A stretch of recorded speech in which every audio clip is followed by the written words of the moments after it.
Assalamualaikum warahmatullahi wabarakatuh. Perkenalkan, saya adalah mahasiswa Setia Pembangunan Jember. Nama saya Ajeng Megi Utami. Saya dan teman-teman saya akan menjelaskan mengenai materi tentang badan usaha agribisnis. Yang mana di sini badan usaha agribisnis sendiri mempunyai pengertian yaitu suatu unit kegiatan yang mempunyai atau yang mengelola sumber-sumber ekonomi atau faktor-faktor produksi untuk menyediakan barang dan jasa bagi masyarakat untuk tujuan memperoleh keuntungan dan juga kebutuhan masyarakat. Dalam badan usaha agribisnis terdapat alat manajemen. Apa saja sih alat manajemennya? Mari kita cek satu-satu ya. Yang pertama adalah manusia. Kenapa manusia paling terpenting? Karena manusia ini merupakan faktor utama untuk mencapai tujuan yang telah ditetapkan. Manusia tidak hanya berperan sebagai konsumen dari barang dan jasa yang dihasilkan oleh perusahaan, dan juga tidak hanya sebagai faktor produksi saja, tetapi sudah dianggap sebagai mitra perusahaan, jadi harus dikelola dengan sebaik-baiknya, seperti itu.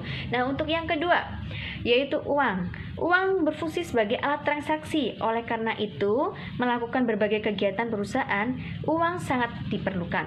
Nah, seperti contohnya itu membeli peralatan dan juga upah atau gaji, dan juga membeli bahan baku seperti itu. Dan yang ketiga adalah material. Nah, material ini atau bahan-bahan sangat berpengaruh loh terhadap kelancaran proses produksi, sebab bahan-bahan merupakan faktor pendukung utama dalam proses produksi. Nah, yang keempat adalah mesin. Dalam era teknologi sekarang ini, penggunaan alat dan mesin sangat penting dalam proses pelaksanaan karena lebih cepat dan lebih efektif, seperti itu. Yang kelima adalah metode.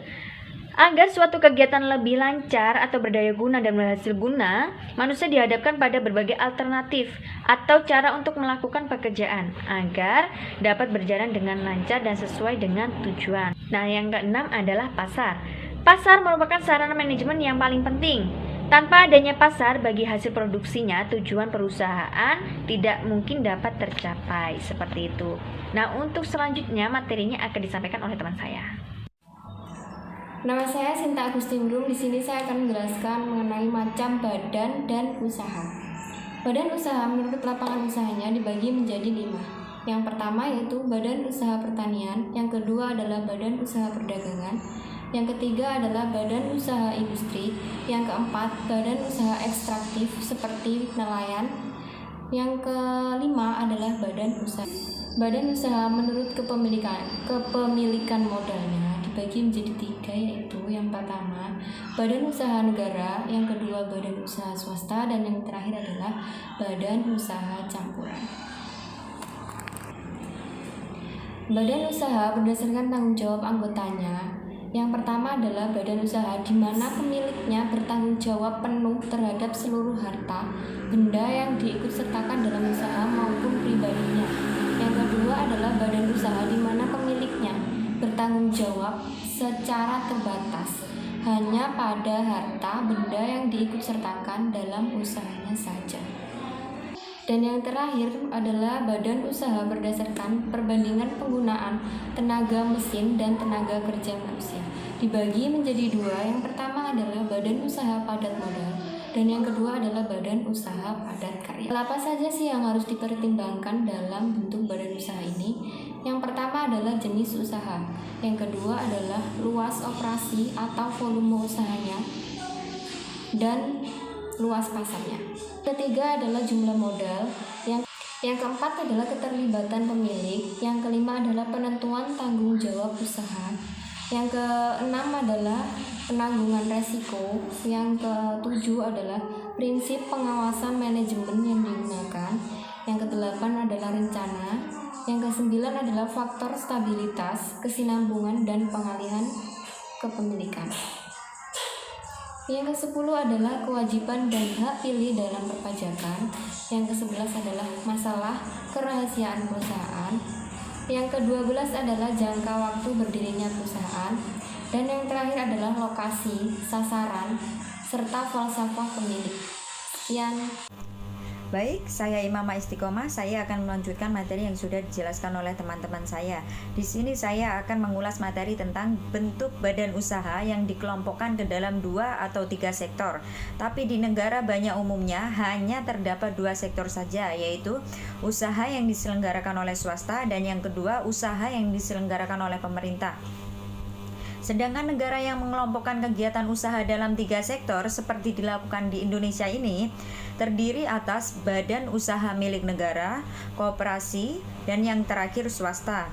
Dan bentuk badan usaha meliputi yang pertama perusahaan perseorangan, yang kedua persekutuan, di mana persekutuan ada 2, yaitu persekutuan firma dan persekutuan komanditer, dan yang ketiga perseroan terbatas, yang keempat badan usaha milik negara atau biasa disebut BUMN, yang kelima perusahaan daerah, dan yang keenam koperasi, dan yang terakhir yayasan. Sekian dari saya, terima kasih. Oke, pada kesempatan kali ini saya akan mempresentasikan tentang sistem pasar. Sistem pasar di sini ada 3 macam. Yang pertama adalah sistem pasar bebas, yang kedua adalah sistem pasar ekonomi perencanaan, yang ketiga adalah sistem ekonomi campuran. Nah, yang pertama, sistem pasar bebas. Sistem pasar bebas di sini adalah sistem yang mana masyarakat diberikan sebuah kesempatan dan kebebasan penuh untuk menentukan kegiatan ekonomi yang ingin mereka lakukan dengan pemerintah. Sama sekali tidak ada ikut campur atau ada hubungan dengan pemerintah. Ya, kelebihan dan kekurangan dari sistem pasar bebas di sini adalah yang pertama adalah pasar dapat memberikan informasi yang lebih cepat mengenai harga dan jumlah permintaan barang. Yang kedua, pasar memberikan perangsang kepada para pengusaha untuk mengembangkan usaha mereka. Yang ketiga adalah pasar memberikan perangsang kepada para pengusaha untuk memperoleh keahlian secara modern. Nah, kelemahan dari sistem pasar bebas di sini adalah yang pertama, kebebasan yang tidak terbatas akan menindaskan golongan ekonomi lemah. Dengan kata lain, bahwa siapa yang kuat dia akan yang berkuasa. Karena apa? Karena tidak ada ikut sangkut pautnya dengan pemerintah, karena pemerintah tidak ikut campur. Yang kedua, ya, kegiatan ekonomi menjadi tidak stabil keadaannya. Karena apa? Karena perekonomian itu tidak ada yang mengawasinya, karena semuanya itu adalah pemerintah tidak ikut campur dalam kegiatan tersebut. Dan yang ketiga ada mekanisme pasar tidak dapat menyediakan beberapa jenis barang secara efisien. Dengan kata lain bahwa kegiatan pasar bebas di sini ya prosesnya itu tidak seefisien dengan kegiatan sistem pasar yang lainnya. Yang kedua adalah sistem ekonomi perencanaan. Sistem ekonomi perencanaan di sini adalah sistem yang mana pemerintah yang akan merencanakan sepenuhnya menentukan corak kegiatan ekonomi yang akan dilakukan. Sistem ini berkeyakinan bahwa pemerintah dapat menjalankan fungsinya secara efisien dan pada sistem yang ini dapat dijalankan ya secara sepenuhnya oleh pemerintah seperti itu. Dan yang ketiga adalah sistem ekonomi campuran. Sistem ekonomi yang campuran di sini adalah sistem ekonomi yang dikendalikan dan diawasi oleh pemerintah, tetapi masyarakat masih mempunyai kebebasan untuk menentukan kegiatan ekonomi yang ingin mereka lakukan. Dengan kata lain, sistem ekonomi campuran adalah sistem ekonomi antara pasar bebas dan juga sistem ekonomi perencanaan seperti itu. Demikian, terima kasih. Terima kasih telah menonton video ini, dan untuk teman-teman jangan lupa jaga kesehatan dan tetap di rumah aja. Terima kasih.